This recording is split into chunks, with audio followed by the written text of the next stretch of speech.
The Sinking of the Titanic and Other Great Sea Disasters, edited by Logan Marshall. Chapter 19. How the World Received the News. Nations prostrate with grief. Messages from kings and cardinals. Disaster stirs world to necessity of stricter regulations. Young and old, rich and poor were prostrated by the news of the disaster. Even Wall Street was neglected. Nor was the grief confined to America. European nations felt the horror of the calamity and sent expressions of sympathy. President Taft made public cablegrams received from the King and Queen of England and the King of Belgium, conveying their sympathy to the American people and the sorrows which have followed the Titanic disaster. The President's responses to both messages were also made public. The following was the cablegram from King George, dated at Sandringham.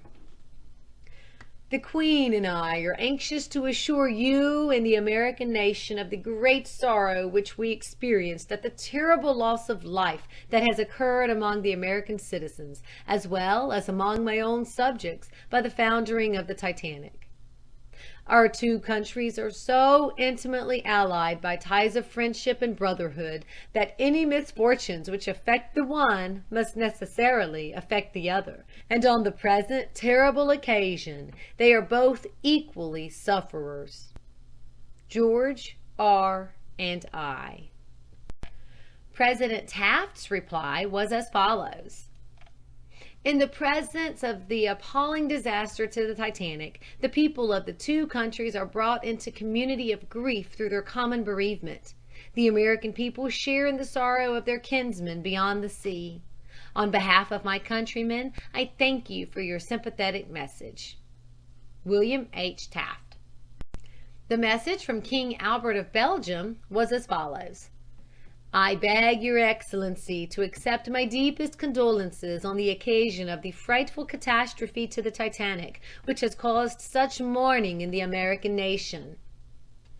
The President's acknowledgment follows. I deeply appreciate your sympathy with my fellow countrymen who have been stricken with affliction through the disaster to the Titanic. Message from Spain. King Alfonso and Queen Victoria sent the following cablegram to President Taft. We have learned with profound grief of the catastrophe to the Titanic, which has plunged the American nation in mourning. We send you our sincerest condolence and wish to assure you and your nation of the sentiments of friendship and sympathy we feel toward you. A similar telegram was sent to the King of England.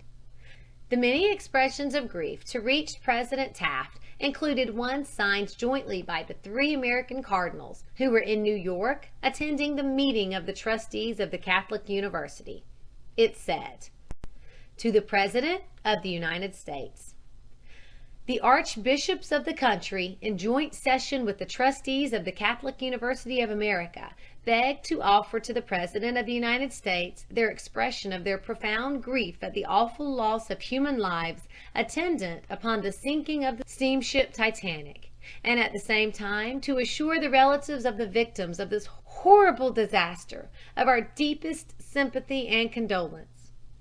They wish also to attest hereby to the hope that the lawmakers of the country will see in this sad accident the obvious necessity of legal provisions for greater security of ocean travel. James Cardinal Gibbons, Archbishop of Baltimore. John Cardinal Farley, Archbishop of New York. William Cardinal O'Connell, Archbishop of Boston. House adjourned. Formal tribute to the Titanic's dead was paid by the House of Representatives when it adjourned for 24 hours.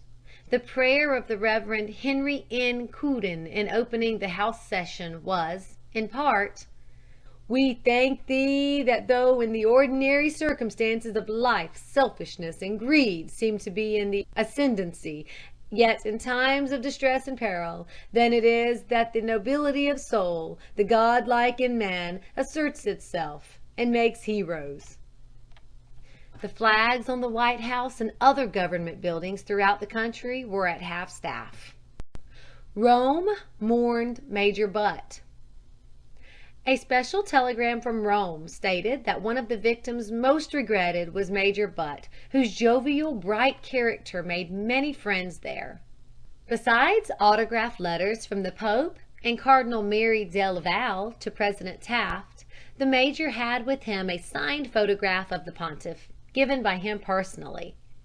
Cardinal Merry del Val had several conversations with Major Butt, who declared that the Cardinal was the first gentleman of Europe.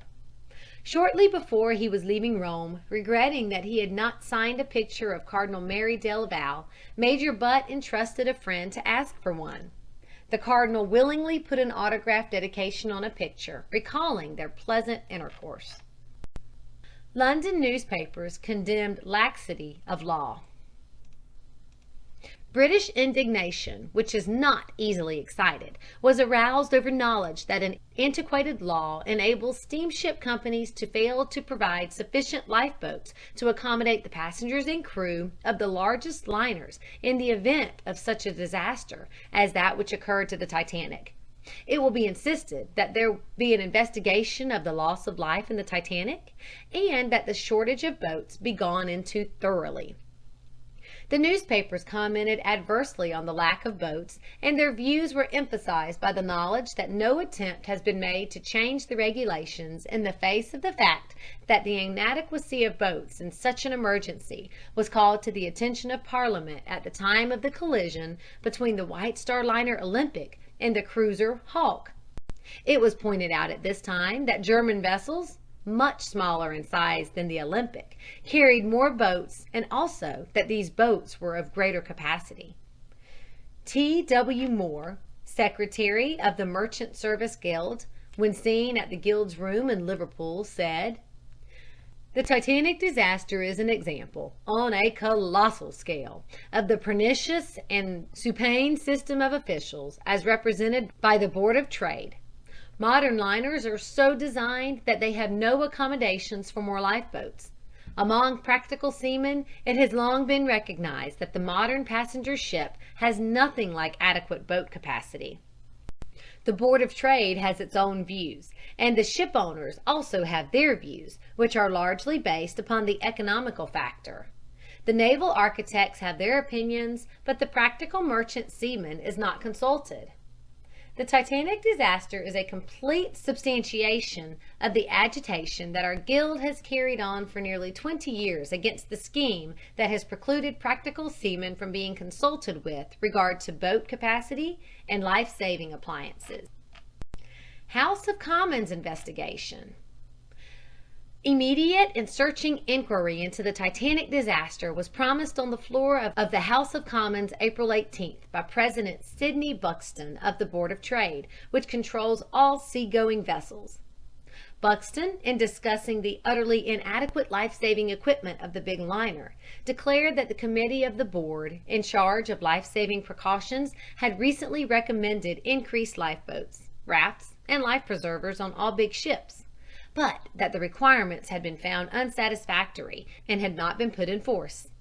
He frankly admitted the necessity for increased equipment without delay. The board, he said, was utterly unable to compel the transatlantic vessels to reduce their speed in the contest for express train ships. He also said the board could not force ships to take the southerly passage in the spring to avoid ice. The regulations under which the Titanic carried lifeboat accommodations for only about 1/3 of her passengers and crew had not been revised by the committee since 1894. At that time, the regulations were made for ships of 10,000 tons or more. The Titanic's tonnage was 45,000, for which the present requirements are altogether insufficient. Work of raising relief funds prompt. Several foreign governments telegraphed to the British government messages of condolence for the sufferers. The King sent a donation of $2,625 to the Mansion House Fund. Queen Mary donated $1,310, and Queen Alexandra $1,000 to the same fund. Oscar Hammerstein proffered, and the Lord Mayor accepted, the use of his opera house for an entertainment in aid of the fund. The Shipping Federation donated $10,500 to the mayor of Southampton's fund, taking care to explain that the White Star Line was not affiliated with the Federation. Some public institutions also offered to take care of the orphaned children of the crew. Large firms contributed liberally to the various relief funds, while Covent Garden and other leading theaters prepared special performances to aid in the relief work. Indignant Germany demands reforms. All Germany, as well as England, was stunned and grieved by the magnitude of the horror of the Titanic catastrophe.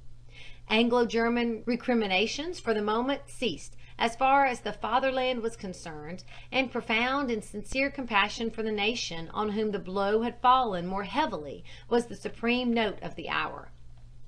The Kaiser, with its characteristic promptitude, was one of the first to communicate his sympathy by telegraph to King George and to the White Star Line. Admiral Prince Henry of Prussia did likewise, and the first act of the Reichstag, after reassembling on Tuesday, was to pass a standing vote of condolence with the British people in their distress. German laws also inadequate. The German laws governing the safety appliances on board transoceanic vessels seem to be as archaic and inadequate as those of the British Board of Trade. The maximum provision contained in the German statutes refers to vessels with the capacity of 50,000 cubic meters, which must carry 16 lifeboats. The law also says that if this number of lifeboats be insufficient to accommodate all the persons on board, including the crew, there shall be carried elsewhere in the vessel a correspondingly additional number of collapsible lifeboats, suitable rafts, floating deck chairs and lifebuoys, as well as generous supplies of lifebelts.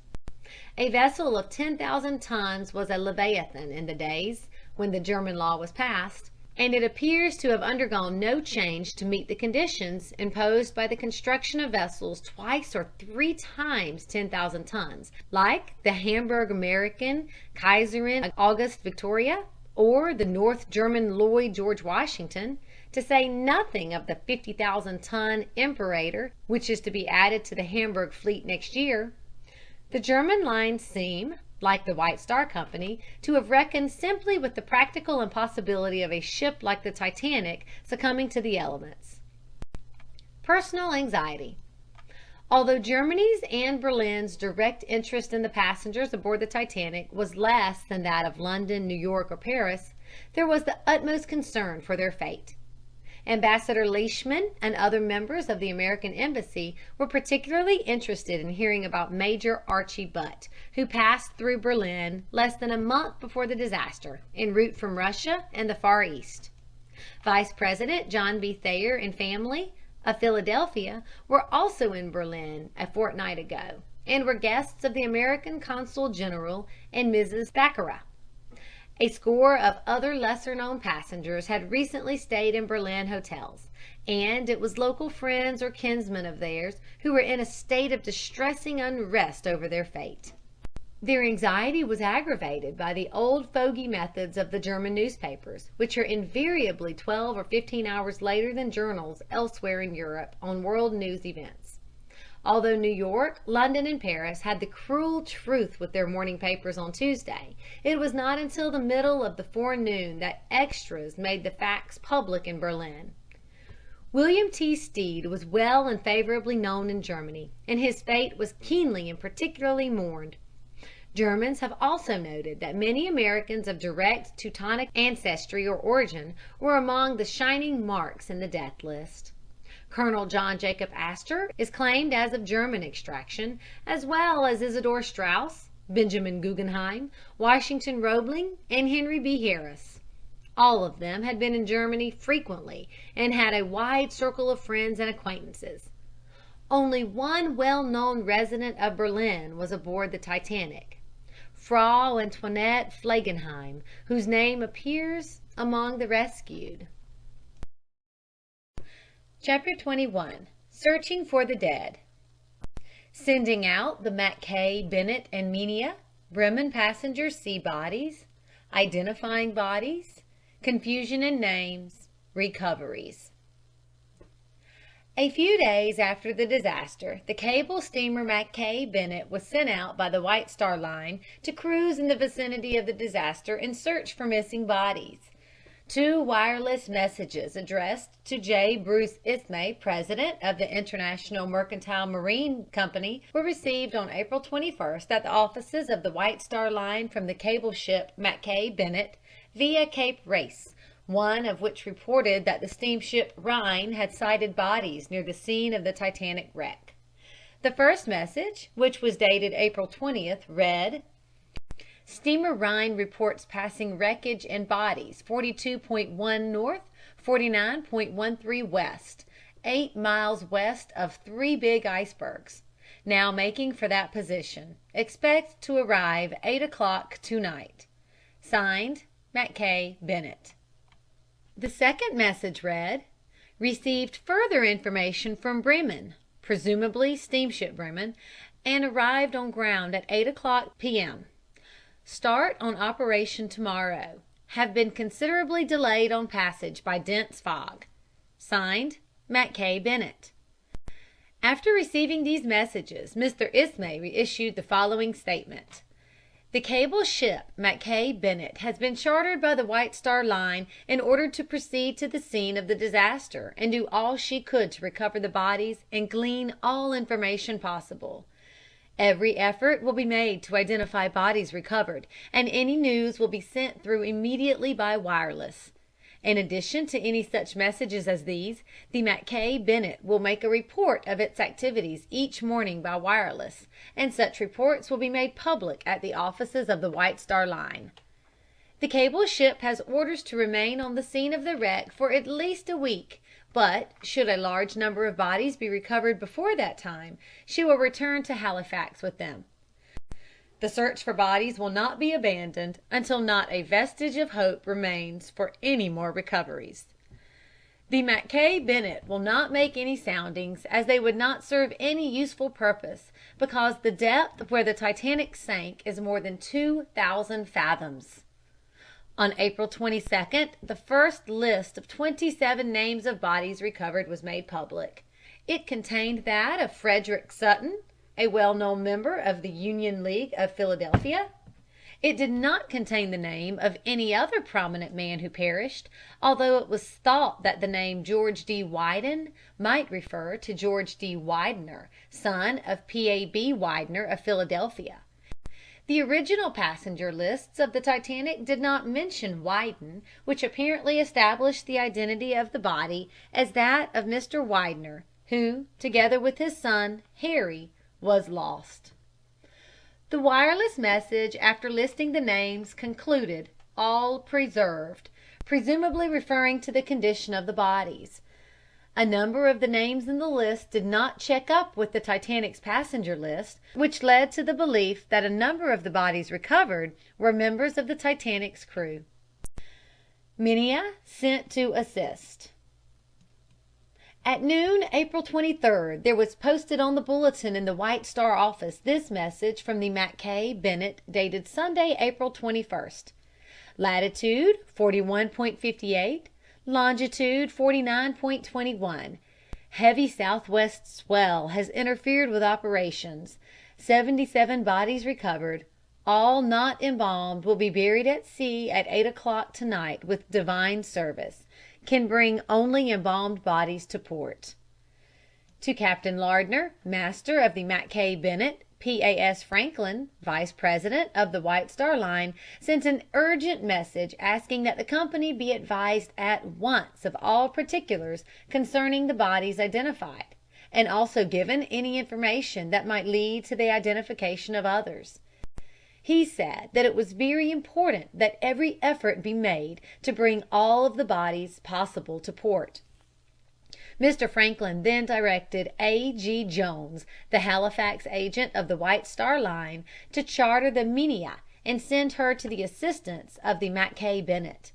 Mr. Jones answered this telegram and said that the Minia was ready to proceed to sea, but that a southeast gale, which generally brings fog, might delay her departure. She left for Halifax. Names badly garbled. On April 24th, no wireless message was received from the Mackay Bennett, but the White Star Line officials and telegraphers familiar with the wireless alphabet were busy trying to reconcile some of the names received with those of persons who went down on the Titanic. That the body of William T. Stead, the English journalist and author, had been recovered by the Mackay Bennett, but through a freakish error in wireless transmission the name of another person was reported instead, was one of the theories advanced by persons familiar with the Morse code. Bremen cited more than 100 bodies. When the German liner Bremen reached New York, the account of its having sighted bodies of the Titanic victims was obtained. From the bridge, officers of the ship saw more than 100 bodies floating on the sea, a boat upside down, together with a number of small pieces of wood, steamer chairs, and other wreckage. As the cable ship Mackay Bennett was in sight, and having word that her mission was to look for bodies, no attempt was made by the Bremen's crew to pick up the corpses. In the vicinity was seen an iceberg which answered the description of the one the Titanic struck. Smaller bergs were sighted the same day, but at some distance from where the Titanic sank. The officers of the Bremen did not care to talk about the tragic spectacle, but among the passengers several were found who gave accounts of the dismal panorama through which their ship steamed. Mrs. Joanna Stunk, a first cabin passenger, described the scene from the liner's rail. "It was between 4 and 5 o'clock Saturday, April 20th," she said, "when our ship sighted an iceberg off the bow to the starboard. As we drew nearer, we could make out small dots floating around in the sea. A feeling of awe and sadness crept over everyone on the ship. We passed within 100 feet of the southernmost drift of the wreckage, and looking down over the rail, we distinctly saw a number of bodies so clearly that we could make out what they were wearing, and whether they were men or women. We saw one woman in her nightdress, with a baby clasped closely to her breast. Several women passengers screamed and left the rail in a fainting condition. There was another woman, fully dressed, with her arms tight around the body of a shaggy dog. The bodies of 3 men in a group, all clinging to one steamship chair, floated nearby, and just beyond them were a dozen bodies of men, all of them encased in life preservers, clinging together as though in a last desperate struggle for life. We couldn't see, but imagined that under them was some bit of wreckage to which they all clung when the ship went down, and which didn't have enough buoyancy to support them. Those were the only bodies we passed near enough to distinguish, but we could see the white life preservers of many more dotting the sea all the way to the iceberg. The officers told us that was probably the berg hit by the Titanic, and that the bodies and ice had drifted along together." Mrs. Stunk said that a number of the passengers demanded that the Bremen stop and pick up the bodies, but the officers assured them that they had just received a wireless message saying the cable ship Mackay Bennett was only 2 hours away from the spot, and was coming for that express purpose. Other passengers corroborated Mrs. Stunk. The Mackay Bennett returns to port. After completing her search, the Mackay Bennett steamed for Halifax, reaching that port on Tuesday, April 30th. With her flag at half-mast, the Death Ship docked slowly. Her crew manned the rails with bared heads, and on the aft deck were stacked the caskets with the dead. The vessel carried on board 190 bodies, and announcement was made that 113 other bodies had been buried at sea. Every body picked up had been in a life belt, and there were no bullet holes in any. Among those brought to port were the bodies of 2 women. The Minia gives up the search.